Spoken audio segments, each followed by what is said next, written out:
네, 이진우 증인 작년 11월 22일부터 24일까지 휴가 쓰셨습니다. 네, 맞죠? 휴가인데 맞아요. 나가진 자료로- 않았습니다. 자료로 받았습니다. 이때 누구 만나셨어요? 전 부대에 있었습니다. 그 주간에 무슨 일이 있었는지 기억하십니까? 기억이 잘 안 나는데요. 11월 22일이면 북한이 31번째 오물풍선을 살포한 지 나흘밖에 안 지났을 때예요. 합참이 엄중 경고를 했고 대북 상황이 심각한데 수도 방위를 책임지는 수방사령관이 자리를 비웁니다. 그리고 이때 강호필 증인과 김용대 증인도 같은 시기에 휴가를 겹쳐서 사용합니다. 이진우 증인 22일부터 24일 사이에 윤석열, 김용현, 곽종근, 여인영, 김용대, 강호필, 노상원 중에 만난 사람 있습니까? 없습니까? 저는 작년에 휴가를 매번 냈는데 나간 적은 한 번밖에 없고 아니 그 시기에 이 사람들 전부 다 중에 만난 휴가만 사람이 잡아놨습니다. 있습니다. 왜냐하면 부하들이 제가 지휘관 휴가를 물어보는 거에만 답변하세요. 그게 대답입니다. 그 시기에 제가 불러준 사람들 만난 적 있어요, 없어요? 없고요. 어려운 질문 아니잖아요. 없고요. 네. 그다음에 정확하게 좀 들어주세요. 그 합리적으로 좀 생각을 해보면 저는 그 당시 때 항상 위원장님, 휴가 나가면 끊어주십시오. 일정만 잡고 나가지 않습니다. 끊어주십시오, 위원장님. 네네. 예. 아니 지금 제가 방금 말씀하셨잖아요. 굉장히 위험한 위기 상황에서 지휘관이 어디 나갔냐고 끊어주십시오. 물어보셨으니까 얘기해야 되는 거 자, 아니에요? 멈춰주십시오. 네. 제가 물어본 거에 대한 답은 받았습니다. 위원님들 남의 다른 의원 질의에 그렇게 비웃으시고 뭐 그렇게 오늘 잘하셨다고 남의 의원 질의를 막 비웃으십니까? 사령관님, 네. 질의응답을 짧고 간단하게 핵심적으로 대답해 주시기 바랍니다. 네. 물어본 거에만 답변하세요. 웃지 마세요, 그러면. 재밌으세요, 지금? 장난하십니까? 질문할 게 없는 거는 곽규택 의원님이신 것 같은데요. 3분 동안 협박이나 하시고. 자, 의원님 제가 잠시 왜냐면 이게 되게 중요한 부분이라서 그렇습니다. 왜냐하면 국민들이 오해할 수 있을 것 같아서 나중에 시기에 하십시오. 지휘관이 어딜 나간다라고 얘기하셨는데 휴가를 낼 수밖에 없습니다. 왜냐하면 부하들이 상관이 안 나가면 다 안 나갑니다. 그래서 날짜만 잡아놓고 있는 상황이 대부분이거든요. 그거 말씀드리려고 그런 겁니다. 계속하세요. 그 비상한 시기에 11월 22일부터 24일까지 전방을 지키는 지작사령관과 드론사령관도 동시에 휴가를 냅니다. 곽종근 사령관 같은 경우는 작전 지역이 따로 없어서 휴가를 안 써도 움직일 수 있는 사람이고요. 주요 임무를 맡은 작전부대 부대장들이 다 같이 자리를 비운 겁니다. 이 세 사령관의 휴가 기간 마지막 날인 24일에는 김용현 전 장관이 대통령 만나서 개헌 문건을 작성하는 등의 실무 준비를 착수했던 날이고요.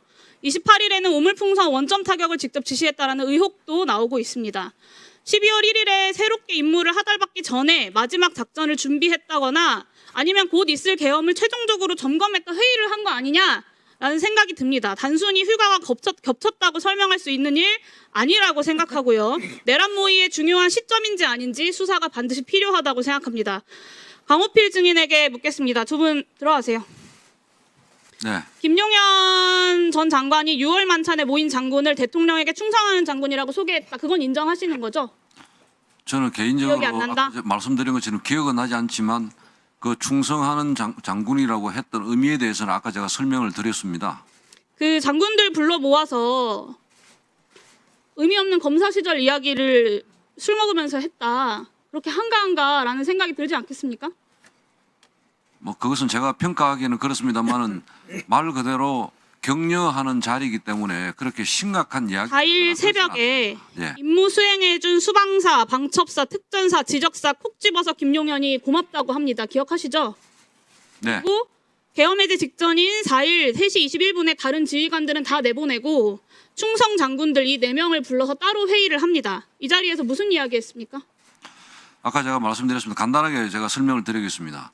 당시에 아까 제가 12월 3일 날 전 장관 최초 그 정군 주요 지휘관 회의 때는 지작사는 참석도 안 했고 아니 이 자리에서 무슨 이야기 안 했고 12월 4일 날 저희들이 전방 대비 태세를 유지하고 있는데 합참 통제하에 VTC 연결을 했고 마지막에 제가 기억하는 것은 수고했고 출동했던 병력들은 안전하게 복귀하고 해라. 그다음에 여기 모인 합참에 있는 상황실 요원, 합참 의장 포함해서 모두 수고 많았다. 저는 그게 이런 맥락으로 네 명의- 이해를 했습니다. 이게 4명의 사령관들만 따로 불러서 이야기한 내용이다라는 말씀이세요? 뭐 따로 불렀다기보다는 VTC에는 합참 VTC, 합참과 방첩사, 수방사, 특전사가 같이 있었습니다. 그러니까요. 나머지 장군들은 다 내보내고 이 4명의 장군들만 모아서 치하를 했다라는 말씀이신 거잖아요. 회의, 모임이 여전히- 아니고 화상회의입니다. 그러니까요. 예, 예. 나머지 다 나가라고 했다고요. 그 연결 끊었다고요. 자료에 나와 있습니다. 좀 조용히 좀 하세요, 좀. 여전히 본인이 불자니까 특별히 충성하는 장군이라고 소개받았다. 그리고 비상계엄 주요 군부대 사령관들만 한 회의에 소집돼서 고생했다라고 지작사를 특정한 거다라고 말씀하시는 겁니까?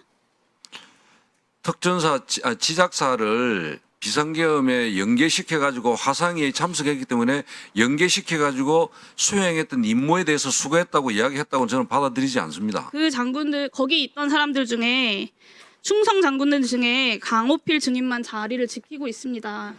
계급도 가장 높고 지휘하는 병력도 가장 많은 충성 장군인데 말이죠. 납득할 수 없다고 생각하고요. 비상계엄 당시에 93의 제2기갑여단장이 정보사가 주도하는 수사 2단의 단장으로 임명됐습니다. 알고 계시죠? 신문을 통해서 네. 봤습니다. 정보사 소속도 아니고 수사를 맡아본 적도 없는 지작사 예하의 간부가 수사 단장이 되었습니다. 이게 지작사의 협조 없이 이런 인사가 가능한가요? 분명한 사실은 지작사에 그것은 협조하고 이런 업무적으로 협조하고 하는 그런 상황이 아닙니다. 그럼 그다음에 사령관 모르게 이 기갑 여단장을 빼돌렸다, 따로 인사 발령을 냈다라는 말씀이신 거예요? 제가 한 가지만 그 답변을 드려도 되겠습니까? 빨리 우선 말씀하세요. 이기갑 여단장 휴가권에 대한 승인권자는 군단장입니다. 휴가 말씀드리지 않았습니다. 그다음 두 번째 그 친구에 대해서 어떤 뭐 나중에 가가 저도 이제 뉴스와 조사 결과를 보고 알았지만은 그게 같다든지 이런 상황에 대해서는 전혀 인지하지 그냥 못했습니다. 인사 발령에 대해서 여쭤본 거고요. 인사 발령에 다른 대해서도- 얘기하지 마시고 물어보는 거에 예, 답변하세요. 인사 발령에 대해서도 전혀 인지하지 못했습니다. 그러니까요. 그게 말이 되냐라는 말씀을 드리는 거예요. 그리고 핵심은 양전섭 지작사 정보참모부장입니다. 전 정보사령관인 지작사 정보참모가 문상호 전 사령관이랑 매주 골프 치는 거 알고 계셨습니까? 몰랐습니다. 6개월 동안 골프를 9번이나 쳐요. 심지어 10월 말부터는 거의 매주 만납니다. 이게 이상하지 않습니까? 제가 확인한 것은 어제 모 언론 매체에 나온 걸 보고 본인에게 확인했는데 최근에 골프 친 것은 부부 동반으로 4명이서 양가 가족하고 같이 낮에 골프를 치고 끝나고 나서 바로 헤어졌다고 했고 비상계엄이나 뭐 이런 이야기들은 나온 것은 전혀 그냥 없다고 친해서 했습니다. 그렇다. 예. 네, 저는 그게 더 문제라고 보는데요. 정보사에 몸담았던 양전섭 전 정보사령관이 자기가 가진 영향력을 동원해서 수사 2단 구성에 적극 협력했다면 훨씬 더 위험하고 위법한 일이라고 봅니다. 10월 말 이 시기가요. 문상호가 한창 수사 2단 선발하고 인민군복 사고 있을 때예요. 문상호가 전임 정보사령관인 양전섭이랑 설마 놀려고 만났겠습니까? 그것도 매주요. 저는 당연히 수사 2단 구성에 대한 이야기 나왔을 거라고 생각하고 본인이 그 내용에 대해서 보고받았을 가능성이 충분하다고 생각합니다. 그게 아니면 수사 2단을 구성하고 있는 시점에 제작사와 정보사가 수차례 회동을 한 이유, 거의 매주 만난 이유, 그리고 이 기갑여단장이 쓴금없이 수사단장을 맡은 이유 설명이 안 된다고 생각합니다. 그래서 양전섭 이 정보참모부장이 제작사와 정보사를 연결해주는 핵심 4개고 대형 협조를 논의했던 사람이 아닌가라는 생각이 듭니다. 그래서 양전섭 지작사 네. 정보부장을 반드시 청문회 증인으로 채택해서 지작사와 정보사 간의 대형 협조가 어디까지 이루어졌는지 밝혀내야 한다고 생각합니다. 이상입니다. 네. 위원장님, 인사팀 발언 있습니다. 강장군. 예, 네. 그 기회를 주시면은 제가 두 가지에 대해서만 간략하게 좀 말씀드립니다. 오해를 풀기 위해서 그렇습니다. 간략하십시오. 예. 예. 양전섭 저희 그 지작사 정보참모부장이 골프를 친 사실은 제가 어제 언론을 보고 확인했습니다. 양전섭 우리 골프를 친 걸 가지고 어떤 부부 동반 사적인 모임인데 제가 정작 부장으로부터 또는 연계해 가지고 저희 지작사가 어떤 수사 2단 또는 계엄 이런 것과 연계하거나 또는 그런 것에 대해서 보고를 받았다는 것은 전혀 사실이 아닙니다. 이 부분에 대해서 수사기관에서 저희들이 만약에 한다면은 당당하게 밝히겠습니다. 두 번째는 휴가 문제인데 제가 분명히 예전에 제 언론에 제 휴가 일정을 분명하게 소상히 밝혔습니다. 그 다음에 어제 그 휴가 기간이 수방사령관, 드론작전사령관하고 겹친다는 그 부분도 어제 모 언론 매체를 보고 알았습니다. 그래서 그 매체에 대해서 굉장히 강한 유감을 표했고 법적 허위사실 유포에 대해서 법적 검토까지도 검토를 하고 있습니다. 이상입니다. 네, 알겠습니다. 네. 자, 그러면 지금부터 잠시만 주목해 주시기 바랍니다. 제가 구독자분들을 위해서 선물 하나를 준비했는데요. 제가 항상 여러분들께 드리는 말씀이 있습니다. 뉴스만 평소에 잘 챙겨보셔도 돈이 되고 돈을 벌 수 있다라고 말씀을 드렸는데요. 여러분들은 여기 보시는 삼성전자 뉴스를 보고 어떤 생각이 드세요? 아니면 정치인들의 뉴스, 날씨 뉴스를 보고는 어떤 생각이 드시나요? 그냥 뉴스만 보고 끝내는지 아니면 이 뉴스를 어떻게 이용할 수 있는지 이 부분을 고민하고 계시는지를 되물어보고 싶습니다. 그 이유가 뭐냐 하면 제가 지난번에 여러분들께 뭐라고 말씀을 드렸었죠? 지금은 반도체 섹터를 눈여겨보셔야 한다고 말씀드렸습니다. 그리고 나서 이런 썸네일들 뉴스를 통해서 많이 보셨을 겁니다. 반도체 내용이 이슈가 됐을 때 부자들은 어떻게 생각한다? 반도체 관련주들은 뭐가 있는지, 어떤 종목이 가장 좋은지, 어디에 투자해야 돈이 몰리는지 자연스럽게 생각한다고 제가 말씀을 드렸죠. 그 이유가 뭐냐 하면 부자들이 봤을 때는 이슈가 곧 돈으로 이어지고 그 이슈가 나에게 돈을 벌어준다는 경험적 확신이 있기 때문에 부자들은 항상 이런 사회적 이슈를 관심있게 챙겨본다고 제가 말씀을 드렸습니다. 이번에도 마찬가지인데요. 제가 지난번에 시청자분들과 함께하는 주식으로 수익 내기 이벤트를 진행했었죠. 당연히 100% 무료로 진행을 했었고요. 여기 보시면 아시겠지만 제가 지난번에도 구독이라고 보내주신 모든 시청자분들께 반도체 관련주 중에 가장 크게 급등할 딱 한 종목, 많은 종목도 아니라 한미반도체 한 종목을 여러분들께 추천드렸어요.